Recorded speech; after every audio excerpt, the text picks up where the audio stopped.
Hello friends, welcome back to my channel, to my new video. আশা করি তোমার ভালো আছো, সুস্থ আছো এবং জাস্ট ফাটাফাটি আছে। আমি কিন্তু দারুণ আছি। নতুন একটা কন্ট্রোভার্সি ভিডিওতে তোমাদের অনেক ওয়েলকাম, অনেক স্বাগত জানিয়ে আজকের কন্ট্রোভার্সি ভিডিওটা স্টার্ট করছি। টাইটেল থাম্বনেল দুটো দেখে বুঝতে পেরে গেছো কাকে নিয়ে ভিডিও করবো। অবশ্যই আমি আজকে মিনাকে নিয়ে ভিডিও করব এবং মিনার উদ্দেশ্যে কিছু কথা বলতে আজকে আমি চলে এলাম। এর আগে যতগুলো ভিডিও আমি মিনাকে নিয়ে করেছি সবই পজিটিভভাবে আমি ভিডিও করেছি, কিন্তু আর আমি চুপ থাকতে পারলাম না। অবশেষে আমাকে কিন্তু মুখ খুলতে হলো এবং মিনাকে সঠিক পথে আনার জন্য এই কথাগুলো আমাকে বলতেই হতো। এবং সমস্ত কন্ট্রোভার্সি ক্রিয়েটাররা যারা মিনাকে সাপোর্ট করতো তারাও পর্যন্ত মিনাকে বুঝিয়ে যাচ্ছে, কিন্তু মিনা কোনো কথা শুনছে না। তো মিনার উদ্দেশ্যে কিছু কথা বলতে কিন্তু আমি আজকে চলে এলাম। অবশ্যই এটা একটা নেগেটিভ ভিডিও হতে চলেছে, কারণ এতদিন যা ভিডিও আমি করেছি সবটা মিনার পক্ষে বলেছি। আজকে কিন্তু মিনার কিছু দোষ গুণ করবো। তো ভিডিওটাতে ভালো লাগলে অবশ্যই এটা লাইক করে যাও আর কমেন্ট করে জানিও তোমাদের কি মতামত। তো চলো আর বেশি ভাড়া কিন্তু ভিডিওটা স্টার্ট করি।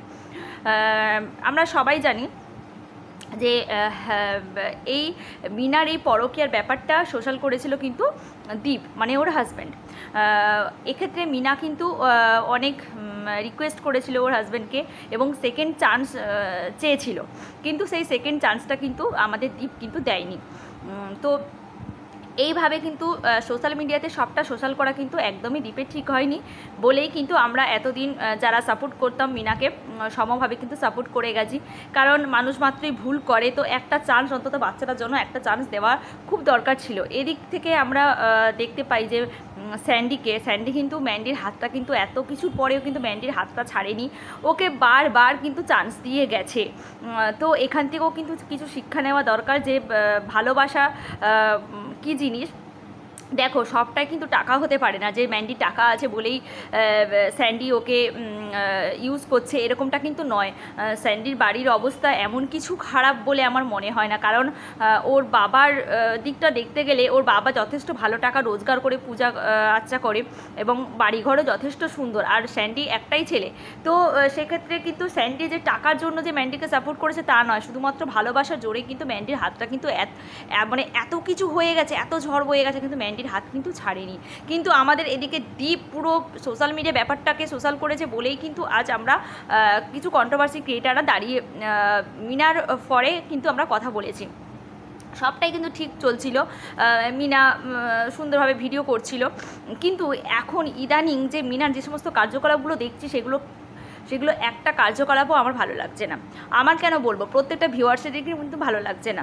আগে একটা ভিডিও পোস্ট করলে হয়তো 50% পজিটিভ কমেন্ট আসতো আর 50% হয়তো নেগেটিভ কমেন্ট আসতো, কিন্তু এখন রিসেন্ট যে ভিডিওগুলো আপলোড করা হচ্ছে তোমরা একটু চ্যানেল ভিজিট করে দেখতে পারো, একটা কমেন্টও কিন্তু পজিটিভ কমেন্ট না, সব কিছুই কিন্তু নেগেটিভ কমেন্ট আসছে।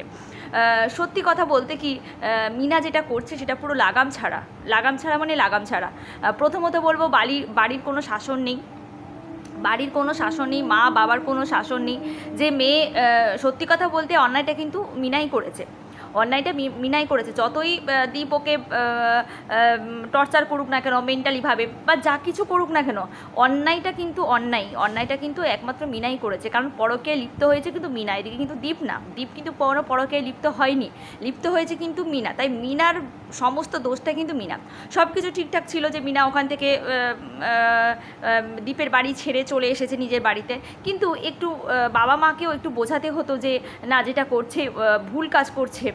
তো বাবা মার উদ্দেশ্যে একটা কথা বলি, যে নাতিটাকে ছেড়ে ওরা কি করে আছে, যে একটা ফুলের মতো নিষ্পাপ একটা বাচ্চা, যার এখন খুব দরকার মাকে, যার এখন শৈশবটা, দেখো মানুষের কিন্তু শৈশবটা চলে গেলে না, একটা বাচ্চার শৈশবটা চলে গেলে সেই শৈশবটা কিন্তু কখনোই ফিরে আসবে না।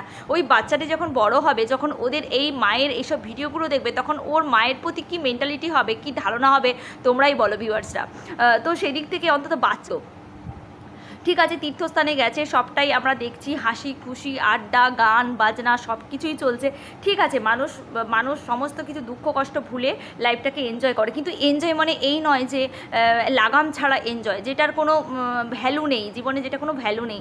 তো আমি একজন মা হিসেবে মিনার কাছে একটা প্রশ্ন রাখছি, যে সত্যি তো এতদিন ভিউয়ার্সরা যে তোমাকে একটা কথা বলতো, এই কথাটা কিন্তু ঠিক, যে তোমার বাচ্চাটির জন্য কোথাও কোনো এতটুকু দুঃখ কষ্ট নেই, কারণ তুমি সব কিছুই নাকি ভিউয়ার্সদের কাছে ভালো মন্দ সবটাই কিন্তু ভিউয়ার্সদের কাছে শেয়ার করো। এটা তুমি বলেছো যে আমার ভালো সময়টা যদি শেয়ার করি তো খারাপ সময়টা কেন শেয়ার করবো না।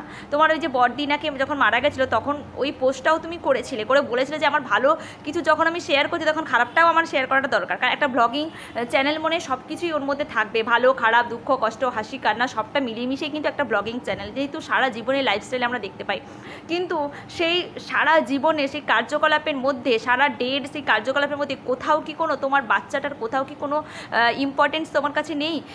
কোথাও কোনো একটা ভিডিওতে তোমাকে বলতে শুনলাম না যে না আমি আমার বাবুর জন্য আমার মনটা খারাপ করছি, আমার কৃষাণু বাবার জন্য আমার মনটা খারাপ। কোথাও কোনো তোমার এতটুকু সিম্প্যাথি আছে বলে আমার মনে হয় না। আরে তুমি তো একজন মা, তুমি তোমার সাথে তো তোমার সন্তানের তো নারীর সম্পর্ক, রক্তের সম্পর্ক বাদই দিলাম, নারী সম্পর্কের কাছে বড় কিছু কিন্তু হয় না। আমি আমার সন্তানকে একটা সেকেন্ড না দেখলে আমি থাকতেই পারি না, আমি হয়তো জাস্ট পাগল হয়ে যাব আমি আমার সন্তানকে ছাড়া। কিন্তু তুমি ওইটুকুনি একটা বাচ্চাকে ছেড়ে কি করে তুমি এত হাসি খুশির মধ্যে কিন্তু লাইফটা লিড করছো। ঘুরতে গেছে ওখানে বাসের মধ্যে মানে নাচ গান হাসি ঠাট্টা সব কিছু আছে। আর ইদানিং তোমার ব্লগ দেখতে না সত্যি জাস্ট বোরিং লাগে, সত্যি বোরিং লাগে, কেননা তোমার প্রত্যেকটা ব্লগে এত ন্যাকামিপনা বেড়ে গেছে না যেটা আমরা নিতে পারছি না, মানে প্রত্যেকটা ভিউয়ার্সও নিতে পারছে না। মানে তোমার আগে যখন তুমি দীপের সাথে ব্লগিংগুলো করতে না তখন বেশ ভালো লাগতো, বেশ সুন্দরভাবে একটা ম্যাচিউর মেয়ে যেমন ব্লগিং করে, ম্যাচুরিটি ছিল ব্লগিংয়ের মধ্যে। কিন্তু এখন এত নিজেকে এমন জায়গায় একটা নিয়ে গেছো না, তোমাকে মানে দেখলে মনে হয় না সে কি অত্যধিক ন্যাকামি করছো, বাচ্চাদের মতন সেই ন্যাকা করে কথা বলা, যেগুলো জাস্ট সত্যি কথা আর একদমই ভালো লাগছে না, সত্যি ভালো লাগছে না।